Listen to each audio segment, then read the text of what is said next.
गाव चलो अभियान करते आहोत। भाजपचे 50,000 कार्यकर्ते गाव चलो अभिमानासाठी निघाले आहेत। पंतप्रधान नरेंद्र मोदी यांनी ज्या योजना केल्या त्याची माहिती देण्यासाठी गावात जाऊन मुक्काम करतो आहे आणि पंतप्रधान मोदी यांच्या सरकारने या योजना महिलांसाठी आणलेल्या आहेत आणि इतर योजना आहेत त्याची माहिती पोहोचवत आहे। आज बडोदा गाव येथे आमचा मुक्काम आहे। हे गाव स्वातंत्र्यवीरांचे गाव आहे।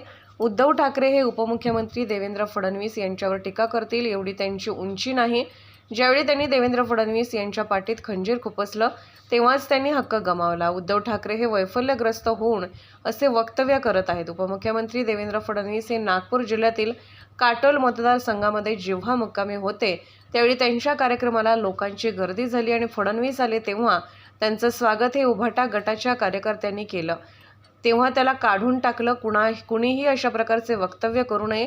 संतोष बांगर काय बोलले ते मला माहिती नाही। पुण्यात जी घटना घडली ती घडायला नको होती। त्यांच्यावरती गुन्हे दाखल करण्यात आलेले आहे।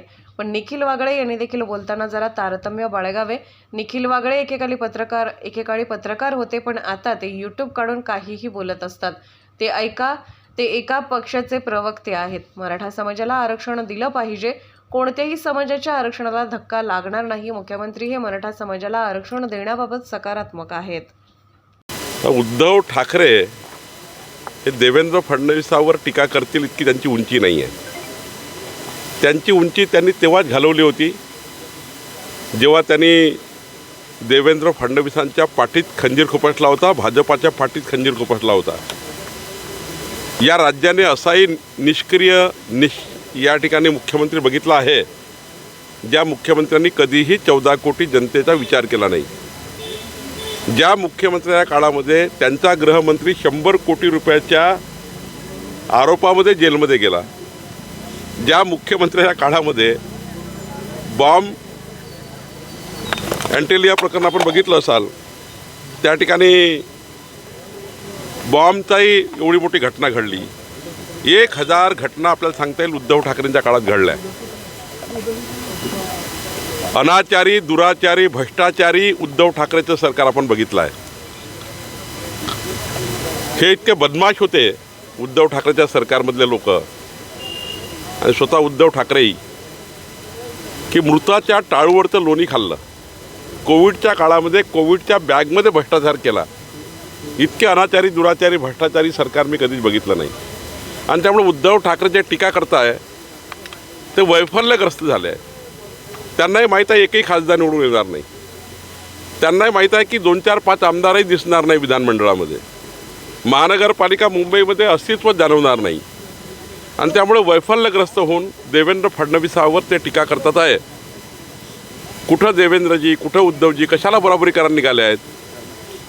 तुम्ही टाचणीवरही बरोबरी मोदीजींची आणि देवेंद्रजींची करू शकत नाही। त्यामुळे तुम्ही जरा जसा 2.5 वर्ष मुख्यमंत्री असताना आराम केला, आता तुम्हाला परमनंट आराम करण्याकरता महाराष्ट्राचे लोक सांगणार आहेत। न शोभणारी 50,000 युनिटमध्ये 50,000 प्रवासी कार्यकर्ते गाव चलो अभियान करतो आहोत। आमचे सर्व केंद्रीय मंत्री, राज्यातले मंत्री, माननीय देवेंद्रजी परवा आपण बघितलं असाल पारडशिंग्याला, मी आज बडोद्याला मुक्कामी आहे। आम्ही सर्व 50,000 प्रवासी कार्यकर्ते गाव चलो अभियानाला निघालो आहोत। गावामध्ये केंद्र सरकार, राज्य सरकारने केलेल्या योजना या प्रत्येक घरात पोहोचल्या की नाही पोहोचल्या, जर पोहोचल्या असतील तर त्या व्यवस्थित सुरू आहे की नाही, आणि ज्या पोहोचल्या नसेल त्याबद्दलच्या पुढच्या काळामध्ये त्या योजनाबद्दल गावाच्या जनतेला फायदा व्हावा। गरीब कल्याण, मध्यमवर्गीयाचं कल्याण, नारी शक्तींना वंदन, युवकांचा सन्मान, अशा अनेक कार्यक्रम घेऊन आम्ही गाव चलो अभियानात आलो आहे। आज येताना वडोद्यातील शहीद, स्वातंत्र्यातील शहीदांना स्मरण करून, वंदन करून या ठिकाणी सुरुवात केली आहे। 18 संघटनात्मक कार्य, काही विकासाचे कार्य, काही भूमिपूजनाचे कार्य या गावामध्ये आहे। आणि हे स्वातंत्र्यवीरांचं गाव आहे। स्वातंत्र्याच्या लढ्यात या गावाचं मोठं योगदान आहे आणि म्हणून बडोदा गावामध्ये आज गाव चलो अभियान आहे।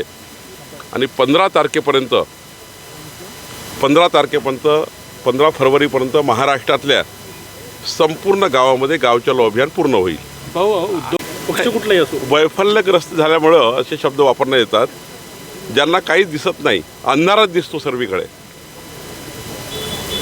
मेणबत्तीचा दिवासुद्धा दिसत नाही की उद्या आपल्या पक्षाचं काय होईल. पक्ष गेला, लोक गेले, माणसं गेले, सारं सोडून चालले. म्हणून आणि जेव्हा ते दौऱ्यात फिरतात तेव्हा त्यांच्याकडे लोकच नसतात. उलट त्यांचा दौरा सुरू असताना, उद्धव ठाकरेंचा दौरा सुरू असताना उद्धव ठाकरेकडले माजी आमदार सूर्यकांत दळवी यांचा भाजपमध्ये पक्षप्रवेश झाला. त्यावेळी चिडले ते कोकणामध्ये, आणि मग कोकणात त्यांनी मोदीजीवर आणि देवेंद्रजीवर आरोप प्रत्यारोप केले. आता परवा देवेंद्रजी पाराटशिंग्याला आले, त्यांचा उबाटाचा जिल्हा अध्यक्ष त्यांनी देवेंद्रजीचं स्वागत केलं. ती मिरची लागली त्यांना, आणि ती मिरची लागली, त्याला उबाटाच्या अध्यक्षाला काढून टाकलं पक्षातून.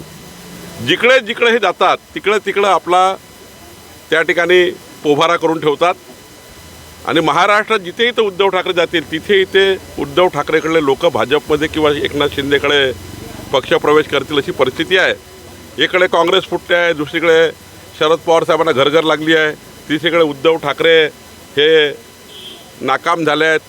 आणि त्यामुळं ते टीका करणारच आहे. ती टीका अपेक्षित आहे. त्याच काळात लागायला पाहिजे होती ज्या काळामध्ये कोविडमध्ये भ्रष्टाचार केला, कोविडच्या पॉलिथिनमध्ये पैसे खाल्ले, मृताच्या बॅगमध्ये पैसे खाल्ले, तेव्हाच राष्ट्रपती लागवड लागायला पाहिजे होती. पण ते आता मागतात आहे. तेव्हा जर प्रकरणं जर 2.5 वर्षाचे काढले तर तेव्हाच्या काळात खरी राष्ट्रपती राजवट लागायला पाहिजे होती. एकनाथजीच्या नेतृत्वामध्ये देवेंद्रजी आणि अजित पवारजी चांगलं काम करतात आहे.